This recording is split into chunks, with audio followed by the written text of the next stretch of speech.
प्रजापति का वर्णन आता है। दक्ष प्रजापति ने 10,000 पुत्रों को जन्म दिया और 10,000 पुत्रों को दक्ष प्रजापति ने बोला एक काम करो, वन में जाओ, तपस्या करो, फिर राजपाट संभालने के लिए आना।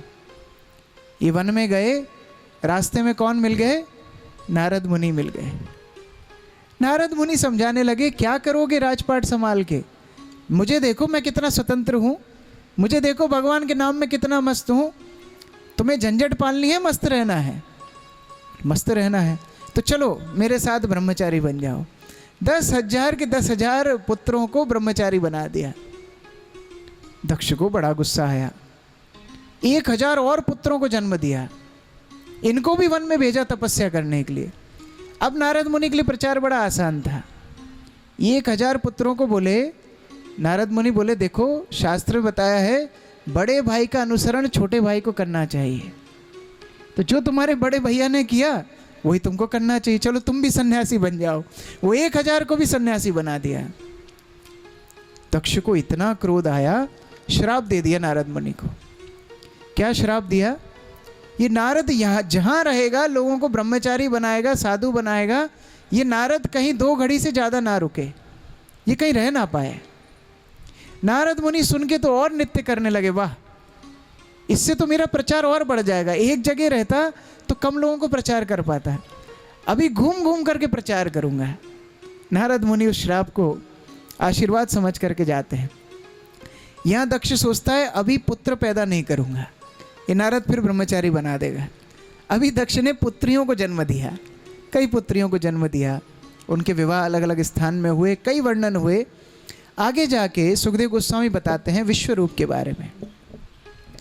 उन्होंने बोला ये विश्वरूप, इसकी माता असुर के कुल से, पिता देवताओं के कुल से, और देवताओं ने इस विश्वरूप को पुरोहित बनाया। फिर परीक्षित महाराज ने पकड़ लिया, सुखदेव महाराज आपने बृहस्पति देवताओं के गुरु बताए थे, ये विश्वरूप कब से पुरोहित बन गया? ऐसी क्या घटना हुई जिसके कारण बृहस्पति को छोड़ करके देवताओं ने विश्वरूप को पुरोहित बनाया? अपने कुल गुरु को कोई छोड़ता है क्या? सुखदेव गोस्वामी मुस्कुराने लगे, अच्छा अब ये कथा भी सुनोगे क्या? चलो सुना देता हूँ। हुआ ऐसा, एक बार इंद्र अपने आसन पर बैठा है, चांदी का छत्र इंद्र के ऊपर लगाया हुआ है, दोनों तरफ से चामर ढुलाई जा रही है, गंधर्व किन्नर इत्यादि सुंदर वाद्य यंत्र बजा रहे हैं, गीत गा रहे हैं, अप्सराएं नृत्य कर रही हैं, सोमरस का पान इंद्र कर रहे हैं, और इतने वैभव के बीच में इंद्र के गुरु बृहस्पति आते हैं। इंद्र सोचता है रोज ही तो आते हैं, रोज रोज सम्मान कौन करे? इंद्र ने बृहस्पति का सम्मान नहीं किया। इसको बोलते हैं अति परिचयता अवज्ञा। ज्यादा परिचय होने से अवज्ञा होने लगती है। गुरु को देव दृष्टि से देखना चाहिए, गुरु को भगवत स्वरूप मानना चाहिए। यहाँ इंद्र गुरु को एक साधारण मनुष्य जानने लगा, और जब व्यक्ति गुरु को साधारण मनुष्य जानने लगेगा वो कुछ सीख नहीं पाएगा, मूर्ख का मूर्ख ही रह जाएगा। कई दृष्टांत हैं मूर्ख शिष्यों के। 3 प्रकार के शिष्य बताए हैं। एक है उत्तम कोटि का शिष्य, जो गुरु के भाव को समझ के कार्य कर दे, यह उत्तम कोटि का शिष्य। जैसे भगवान राम, विश्वामित्र ने जनकपुरी में भगवान राम को बोला राम देखो ये धनुष को देख के आओ थोड़ा, इतना मात्र बोला। राम समझ गए क्या करना है, गए धनुष को उठाया, प्रत्यंजा चढ़ाने का प्रयास किया, धनुष टूट गया, सीता से विवाह हो गया। द्वितीय श्रेणी का शिष्य होता है जितना बोलेगा उतना ही करेगा, बस जितना बोला उतना ही करना है बस। अगर उसको गुरु बोलते जाओ धनुष देख के आओ, जाता, देख करके वापस आ जाता बस। एक गुरुजी एक बार यात्रा कर रहे, शिष्य साथ में घोड़े पर जा रहे थे। गुरुजी ने यात्रा के दौरान एक वस्तु मांगी शिष्य से। शिष्य बोलता है गुरुजी वो तो बहुत पहले गिर गई, नीचे गिर गई वो तो गुरुजी ने बोला अरे मूर्ख, जब घोड़े से कोई वस्तु नीचे गिरी तो तुझे उठाना चाहिए था, तूने उठाया क्यों नहीं? ये भी मुझे बताना पड़ेगा। नहीं, मैंने सोचा जितना आप बोलेंगे उतना ही करूँगा। गुरुजी बोलते हैं अब घोड़े से जो कुछ गिरे उठा लेना। थोड़े दूर गए, घोड़े ने अपनी नित्य क्रिया करी, इस मूर्ख शिष्य ने उठा लिया। अब गुरुजी को बदबू आने लगी। गुरुजी बोले ये बदबू कैसी आ रही है? शिष्य बताया गुरुजी आपने बोला जो कुछ घोड़े से गिरे उठा लेना, मैंने उठा लिया। शिष्य बोलता है, गुरु बोलते हैं इतना मूर्ख शिष्य है, चल तुझे लिख के देता हूं, ये वस्तु घोड़े से गिरे तो उठा लेना, बाकी कुछ मत उठाना। ठीक है, सूची करके दे दी।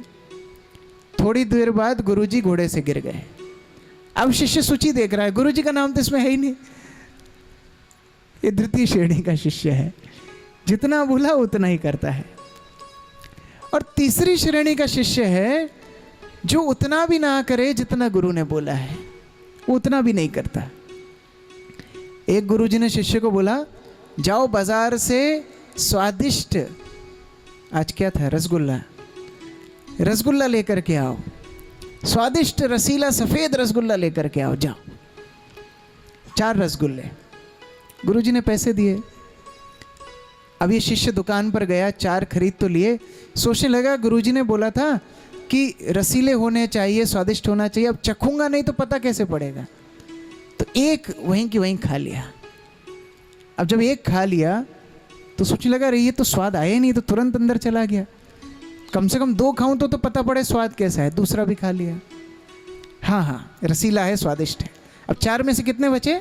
2 लेकर के रास्ते में जब जाने लगा, सोचने लगा देखो जब मैं गुरुजी को कोई भिक्षा लेकर के जाता हूँ, गुरुजी आधा रखते हैं, आधा तो वैसे ही मुझे देते हैं, अब उन्हें क्यों कष्ट देना, आधा मेरा हिस्सा पहले ही मैं ले लेता हूँ। तो 2 में से 1 और खा गया। अब 4 में से 1 ही रसगुल्ला बचा, गुरुजी के सामने रखा। गुरुजी स्वादिष्ट रसीला रसगुल्ला है। गुरुजी बोले मूर्ख, तुझे 4 लाने को बोला था, 3 कहाँ गए? पूरी कथा बताई। गुरुजी ने बोला तू रसगुल्ले खा कैसे सकता है, मैंने तुझे लाने के लिए बोला, कैसे खा सकता है तू? उसने चौथा उठा के मुंह में रखा, ऐसे खा सकता हूं मैं। चौथा भी खा लिया। मूर्ख शिष्य। तीसरी श्रेणी का शिष्य है जो उतना भी ना करे जितना गुरु ने बोला है। इंद्र बृहस्पति को केवल थोड़ा सम्मान भी करते तो आज शिष्टाचार बना रहता। अभिवादनशीलस्य नित्यं वृद्धोपसेविनाः चत्वारि तस्य वर्धन्ते आयुर्विद्या यशोबलम। जो अपने से बड़ों को प्रणाम करते हैं, 4 चीज़ें बढ़ती हैं, आयु बढ़ती है, विद्या बढ़ती है, यश बढ़ता है, बल बढ़ता है। और जो सम्मान नहीं करते ये चारों घट जाते हैं। इंद्र का वैभव नष्ट हो गया, इंद्र का स्वर्ग छूट गया। और यहाँ असुर अपने गुरु शुक्राचार्य की उपासना करने में इतने निपुण थे कि असुर बलवान हो गए और असुरों ने स्वर्ग पर आक्रमण कर दिया। ऐसा आक्रमण किया, किसी का हाथ तोड़ा, किसी का पैर तोड़ा, सारे के सारे देवताओं को अपंग कर दिया। सब हाहाकार करने लगे, सोचने लगे हमारे गुरुजी कहाँ हैं, बृहस्पति कहाँ हैं। अच्छा, बृहस्पति जाकर के छुप गए। बृहस्पति चाहते थे कि ये लोग एक सीख सीखें, छुप गए। क्या करें। इंद्र अलग अलग लोगों से राय लेने लगा। कोई बोलता है कि बृहस्पति कहीं छुप गए हैं, आवाहन करो, क्या करो, कुछ साधन नहीं मिल रहा। ब्रह्मा जी के पास जाते हैं। ब्रह्मा जी के पास जाकर के प्रार्थना करते हैं कि हमारी ऐसी स्थिति हो गई है, हाथ टूटा है, पैर टूटा है, स्वर्ग छूटा है और ये दानवों ने स्वर्ग का आधिपत्य अपने अंदर कर लिया है, कैसे हमारी रक्षा होगी। ब्रह्मा जी बोलते हैं तुमने अपने गुरु का अपमान किया है।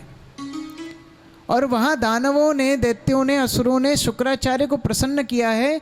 उनके अंदर तो इतनी शक्ति है कि आज ब्रह्मलोक भी अपने अधीनस्थ कर सकते हैं, स्वर्ग तो क्या बात है। एक काम करो,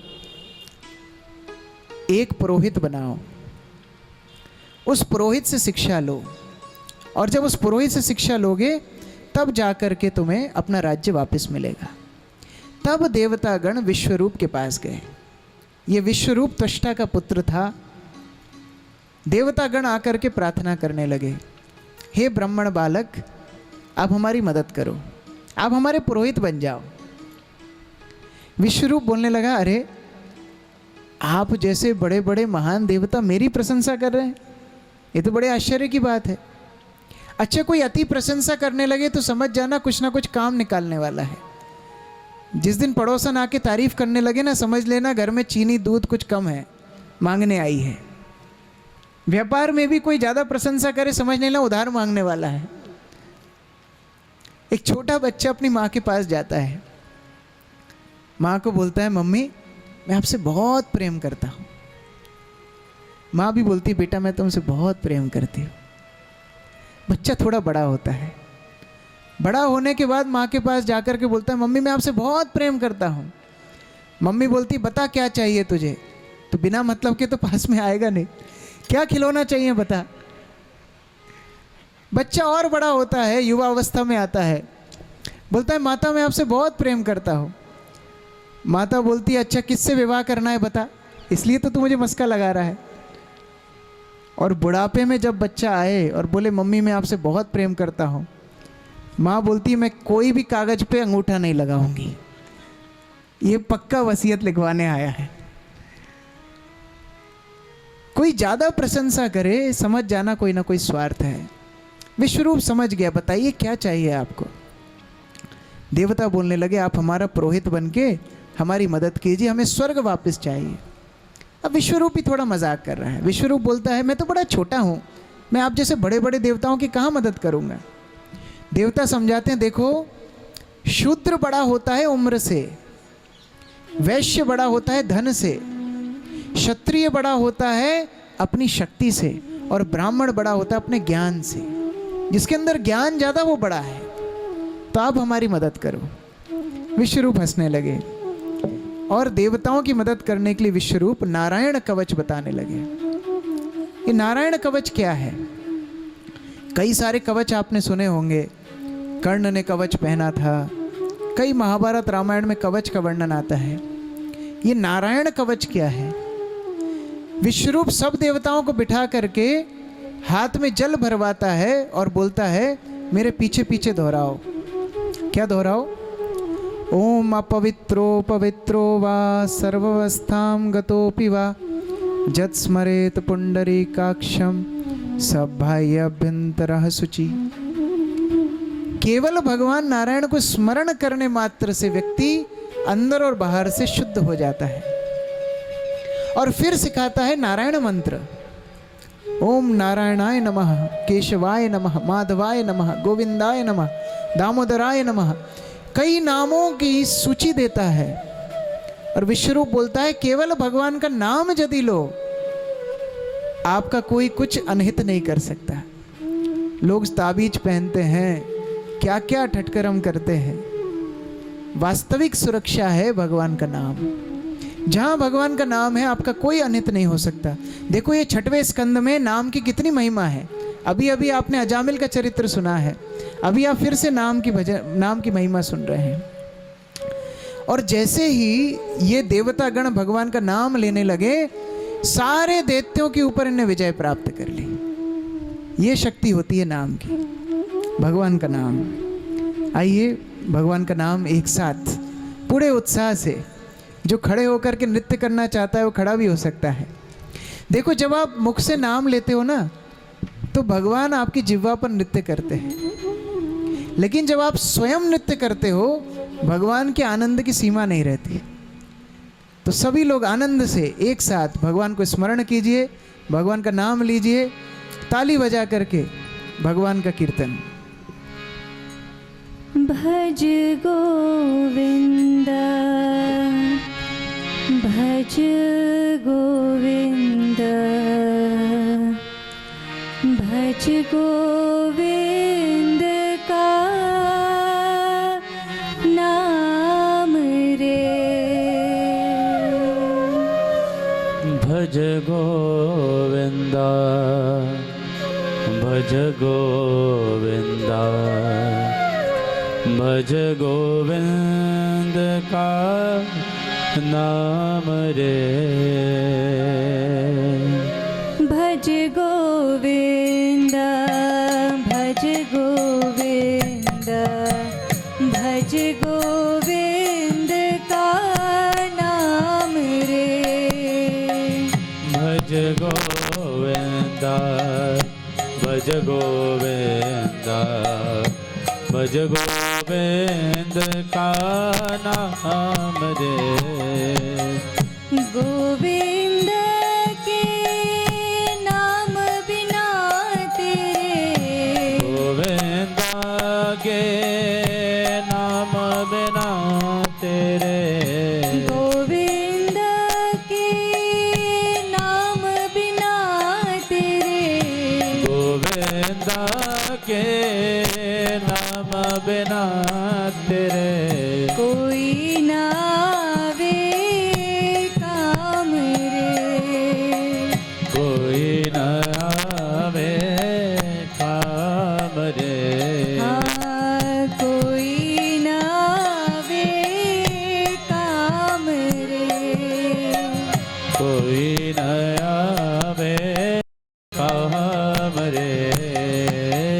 भज गोविंद भज गोविंद भज गोविंद का नाम रे।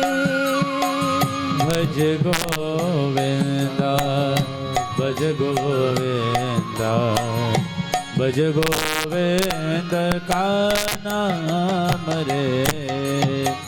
ये जीवन सुख दुख का मेला, जीवन सुख दुख का मेला।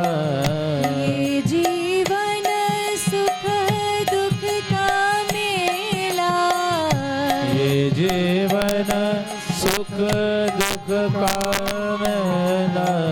दुनियादारी स्वप्नों का खेला, दुनियादारी सपनों का खेला। जाना तुझको पड़े अकेला, ओ जाना तुझको पड़े अकेला। जाना तुझको पड़े अकेला, जाना तुझको पड़े अकेला। भज ले हरि का नाम रे। ओ भज ले हरि का नाम रे। भज गोविंद भज गोविंद भज गोविंद का नाम रे। भज गोविंदा भज गोविंदा भज गोविंद का नाम रे। गोविंद की महिमा गा के, गोविंदा की महिमा गावे। प्रेम की उस पर फाग लगा के, प्रेम के उस पर अगन लगा के। जीवन अपना सफल बना ले, जीवन अपना सफल बना के। जीवन अपना सफल बना ले, जीवन अपना सफल बना के। चले ईश्वर के धाम रे। ओ चलेश्वर के धाम रे। भज गोविंद भज गोविंद भज गोविंद का नाम रे। भज गोविंदा भज गोविंदा भज गोविंद का नाम रे। हाँ, भज गोविंद भज गोविंद भज गोविंद का नाम रे। भज गोविंदा भज गोविंदा भज गोविंद गोविंद का नाम रे। हरे कृष्णा कृष्णा सभी लोग खड़े हो जाइए। हरि बोल। हरे राम राम खड़े हो जाइए। राम हरे हरे। हरे कृष्णा कृष्णा कृष्णा हरे हरे, हरे राम राम राम हरे हरे। हरे कृष्णा कृष्णा कृष्णा हरे हरे। हरे राम राम राम हरे हरे। गाइए हरे कृष्णा कृष्णा कृष्णा हरे हरे। हरे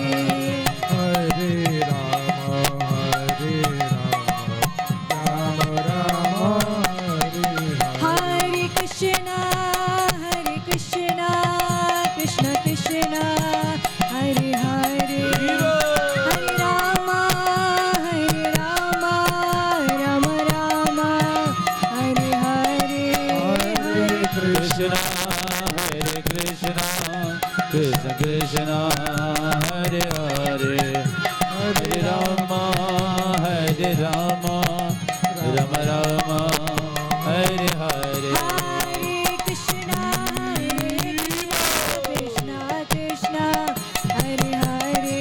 हरे राम राम राम हरे हरे। हरे कृष्ण कृष्ण कृष्ण हरे हरे, हरे राम राम राम हरे हरे। हरे कृष्णा कृष्णा कृष्णा हरे हरे। हरे राम राम राम हरे हरे। हरे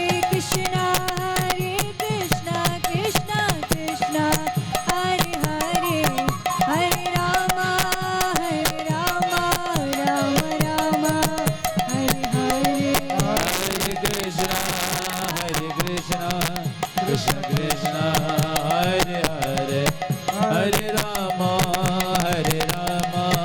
राम राम हरे हरे। हरे कृष्णा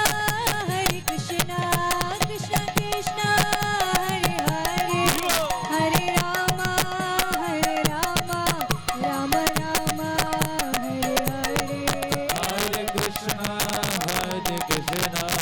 कृष्ण कृष्ण हरे हरे, हरे राम राम राम हरे हरे। हरे कृष्णा कृष्णा कृष्णा हरे हरे। हरे राम राम हरे हरे। हरे कृष्ण कृष्ण कृष्ण हरे हरे, हरे राम राम राम हरे हरे। हरे कृष्णा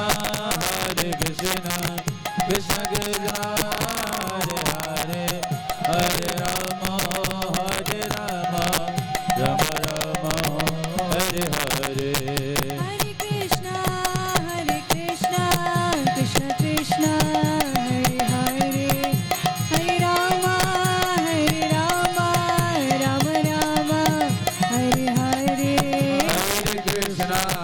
हरे कृष्ण कृष्ण कृष्ण हरे हरे, हरे राम राम राम राम हरे हरे।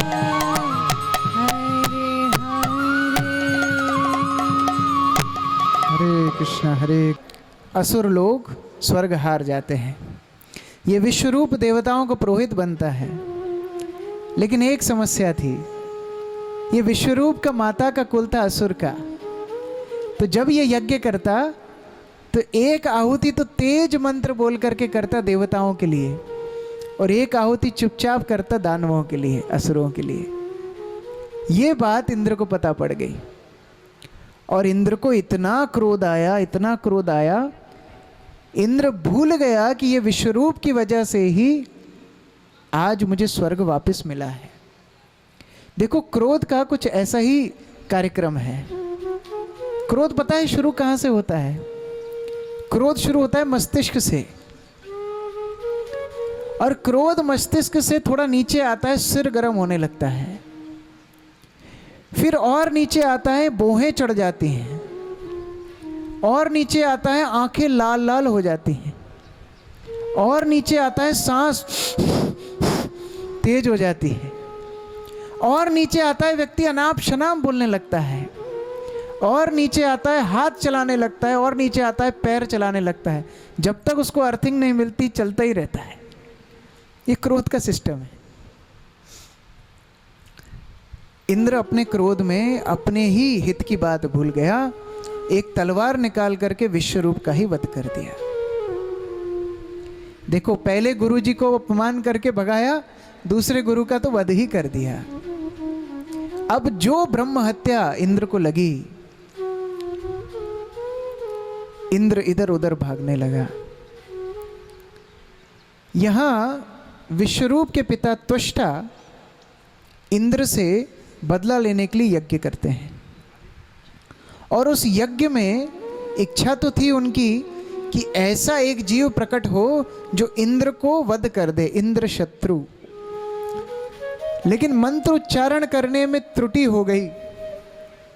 इंद्र शत्रोह तेज बोल दिया, जिस कारण से अर्थ उल्टा हो गया। जो इंद्र के द्वारा मारा जाए ऐसा जीव प्रकट हो गया। नाम है वृत्तासुर। विशाल काय शरीर, पर्वत समान आकाश को शरीर छू रहा है, तांबे जैसे लाल केश, अस्त्र शस्त्र जैसे दांत, भयंकर स्वरूप है। जब ये वृत्रासुर चलता तो पृथ्वी कांपती। देवताओं के ऊपर ये वृत्रासुर ने आक्रमण किया, और जैसे ही आक्रमण किया ये वृत्रासुर उनके सारे अस्त्र शस्त्र को खा गया, डकार भी नहीं ली। इतना भयंकर राक्षस। वृत्रासुर के इस रूप को देख करके देवता लोग डर गए। त्राहिमाम त्राहिमाम करते हुए ब्रह्मा जी के पास गए। ब्रह्मा जी इंद्र को बोलते हैं, इंद्र तुम्हें शर्म नहीं आती? एक गुरु का अपमान करके मेरे पास आए, और अब दूसरे का वध करके जो समस्या आई फिर मेरे पास आ गए। मैं तुम्हारी अब मदद नहीं कर सकता, भगवान से मदद मांगो। भगवान के पास देवतागण गए। भगवान प्रकट होते हैं अपने 16 परिकरों के साथ, और भगवान देवताओं को मंद मंद डांटते हैं। भगवान देवताओं को बोलते हैं, पता है मुझे मेरे भक्त क्यों इतने प्रिय हैं? मेरे भक्त कभी तुम्हारी तरह भौतिक इच्छाओं के लिए मेरे पास नहीं आते। तुम्हें मेरी याद तभी आती है जब संकट होता है, वैसे मेरी याद नहीं आती। प्रहलाद को कितने कष्ट हुए, भगवान से रक्षा के लिए प्रार्थना नहीं की। पांडवों को कितने कष्ट हुए, भगवान से रक्षा के लिए प्रार्थना नहीं की। देवता बोलते हैं वो सब ठीक है भगवान, फिर भी बचा लो इससे, वृत्रासुर से एक बार, लास्ट बार बचा लो बस। भगवान बोलते हैं ठीक है, दधीची मुनि के पास जाओ, और दधीची मुनि से उनकी अस्थियां मांगो, उससे वज्र बनाओ, उससे वृत्रासुर का वध होगा। देवता दधीची मुनि के पास पहुंच जाते हैं। दधीची मुनि भगवान के परम भक्त हैं, समझ गए देवताओं को भगवान ने भेजा है, फिर भी देवताओं की थोड़ी खिंचाई कर रहे हैं। देवता बोलते हैं दधीची मुनि से, अपना शरीर हमको दे दो, अस्थियां दे दो, हम वज्र बनाएंगे। दधीची बोलते हैं, अरे ऐसे कैसे अपना शरीर दे दें?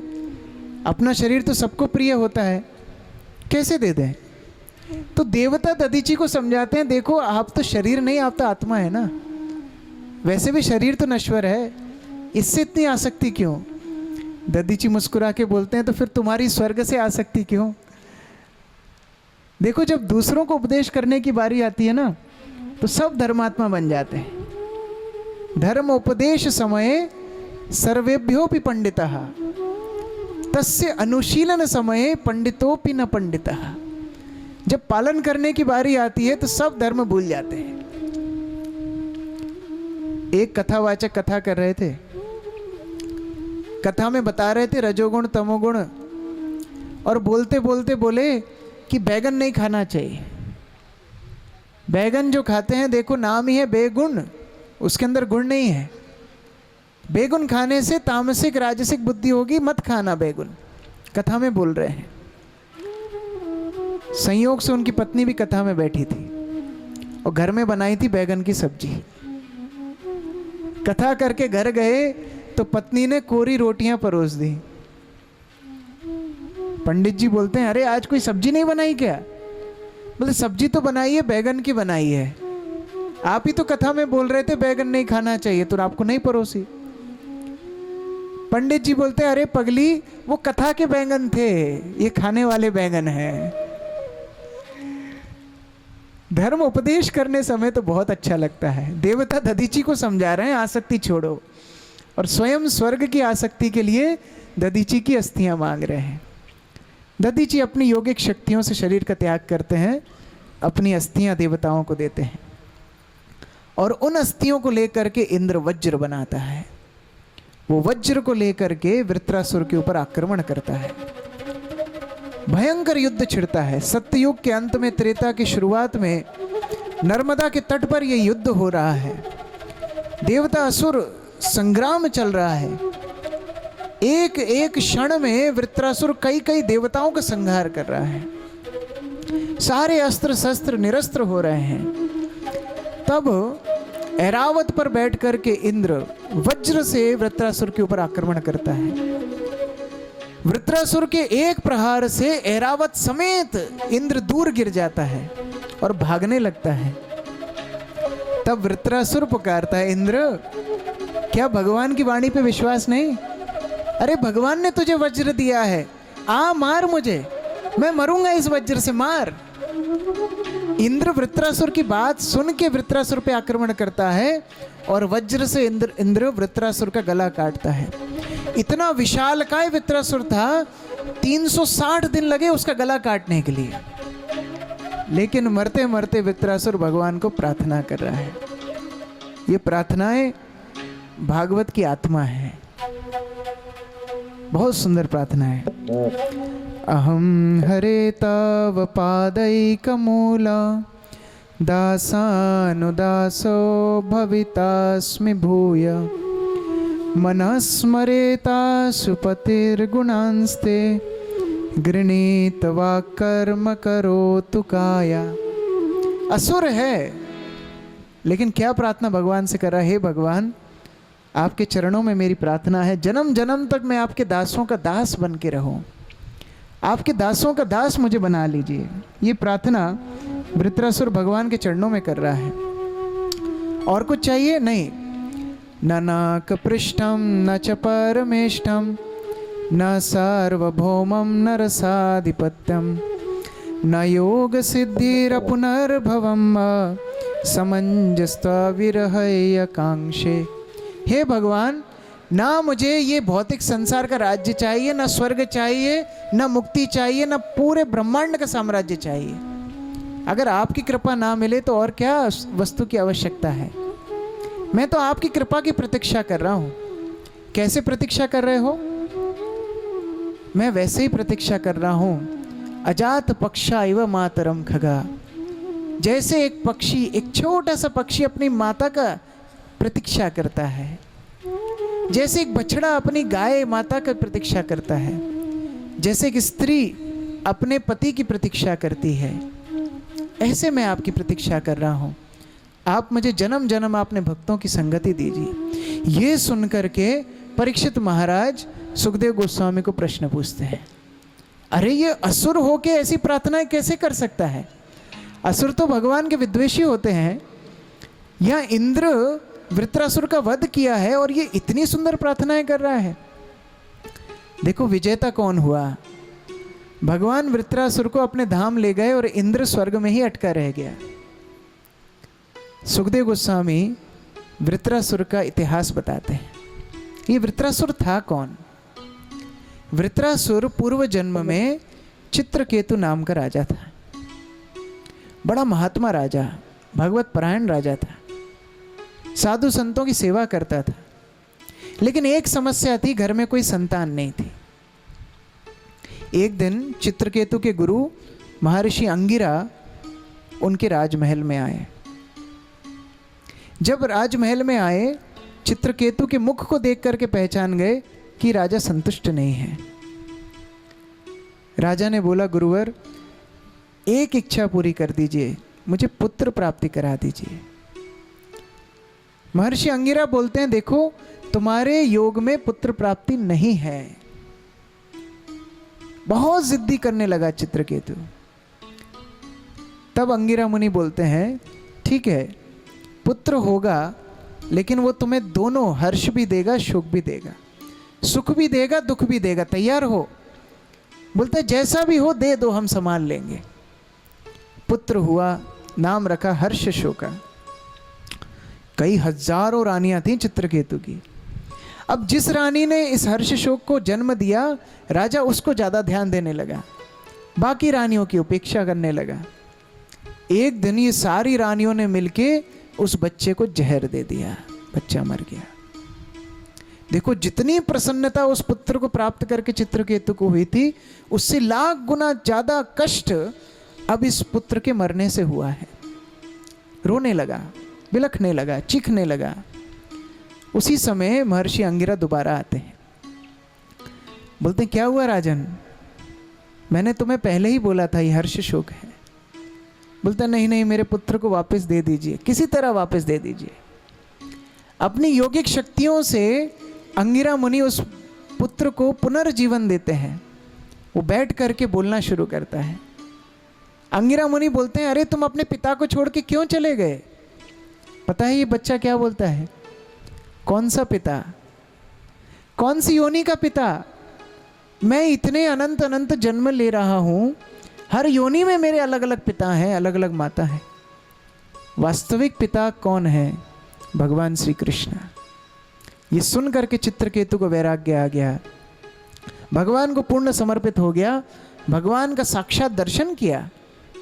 और एक दिन भगवान की गुण महिमा कीर्तन गाता हुआ अपने विमान में जा रहा था। नीचे दृष्टि पड़ती है, नीचे देखता है भगवान शिव बैठे हुए हैं। और भगवान शिव वैरागियों को, संतों को, साधुओं को वैराग्य के ऊपर प्रवचन दे रहे हैं। और आनंद की बात तो यह है कि पास में पार्वती को बिठा रखा है। चित्रकेतु सोचने लगे केवल भगवान शिव ही ये कार्य कर सकते हैं। पास में पार्वती हैं, लेकिन विरक्त हैं, हर वस्तु से अछूते हैं और वैराग्य के ऊपर प्रवचन दे रहे हैं, केवल भगवान शिव कर सकते हैं। इतना सोचकर ही मुस्कुराने लगा। और जैसे ही मुस्कुराने लगा, पार्वती की नज़र ऊपर पड़ गई। अच्छा, माताओं की नज़र हर तरफ घूमती रहती है, वो देखती रहती हैं कौन आ रहा है, कथा में कौन कितनी बजे आया, ये इतनी बजे उठ के जा रही है, इसकी भैंस के चारे का समय हो गया है, इसकी सासू उससे लड़ रही होगी। ये सारी नज़र माताएं देखती हैं। मैं यहाँ बैठ के सबको देख रहा हूँ, कोई भी प्रतिक्रिया इधर उधर होती है, सारी माताओं की नज़र तुरंत इधर उधर जाती है। आपका दोष नहीं है, माता पार्वती भी ऐसी थी। यहाँ प्रवचन में मन नहीं है, भगवान शिव प्रवचन दे रहे हैं और माता पार्वती इधर उधर देख रहे हैं। देखते देखते चित्रकेतु के ऊपर दृष्टि पड़ गई। चित्रकेतु मुस्कुरा रहा था। माता पार्वती को लगा ये भगवान शिव को गलत समझ रहा है, ये भगवान शिव के ऊपर हंस रहा है। और ये सोच करके माता पार्वती ने श्राप दे दिया कि जा तू असुर बन जा। चित्रकेतु नीचे उतर के आया। भगवान शिव ने पार्वती को समझाया, अरे ये क्या अनर्थ किया, ये भगवान का परम भक्त है। मैं जिन भगवान संकर्षण की उपासना करता हूँ, ये भी तो उन्हीं का भक्त है। हम गुरु भाइयों के बीच में तो इस तरह का हास्य परिहास्य चलता है, आपको इसमें बीच में पड़ने की आवश्यकता नहीं थी, अपना श्राप वापस ले लो। चित्रकेतु आकर के प्रणाम करता है, बोलता नहीं नहीं माता, ये श्राप वापस मत लीजिए, मैं दोषी हूँ, अपराधी हूँ, मैं श्राप को स्वीकार करता हूँ। भगवान शिव महिमा गुणगान करते हैं वैष्णवों की। नारायण परा सर्वे जत्कुतश्चन बिभ्यति स्वर्ग अपवर्ग नरकेषु अपि तुल्यार्थ दर्शनम। भगवान नारायण को जो समर्पित भक्त हैं, उनको किस बात का भय है? उनको नरक में रखो, स्वर्ग में रखो, मोक्ष में रखो, कहीं भी रखो, वो तो आनंद में रहने वाले हैं, क्योंकि उनके रखवाले हैं स्वयं भगवान। जब भगवान ने बाली को मारा तो बाली बड़ा प्रसन्न हुआ और बाली बोलता है आज मैं सनाथ हो गया। तो कोई पूछता है अरे बाली क्या सनाथ हो गया, भगवान ने तुझे मारा, अच्छी मृत्यु मरता तो कितना श्रेयस्कर होता, ये तो तुझे छुप के मारा है। बाली बोलता है मुझे चिंता नहीं, खुद मरता तो खुद के कर्मों के अनुसार गति होती, आज भगवान ने मारा है तो भगवान तो मुझे सदगति देंगे ही देंगे। देखो जब हम कहीं जाते हैं ना तो कितनी चिंता करनी पड़ती है, टिकट बुक करो, होटल बुक करो, खाने की व्यवस्था करो, पीने की व्यवस्था करो, तब तो कोई व्यक्ति कहीं जाता है। और कहीं आपको गोयल परिवार ने भागवत कथा में बुलाया हो तो ये चिंता थोड़ी करनी पड़ती है, टिकट बन गया, बस हो गई, खाने पीने की व्यवस्था हो गई, रहने की व्यवस्था हो गई। तो इसी तरह खुद जाते हो अपने कर्मों के अनुसार तो आपके हिसाब से फिर गति मिलती है, लेकिन जो भगवान के माध्यम से जाता है फिर तो भगवान उसकी व्यवस्था करते हैं। चित्रकेतु को पूरा विश्वास है भगवान जिस योनि में भेजेंगे बस मैं तैयार हूं।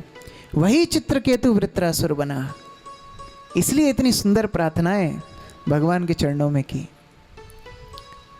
यहां एक सुंदर प्रश्न परीक्षित महाराज ने पूछा है,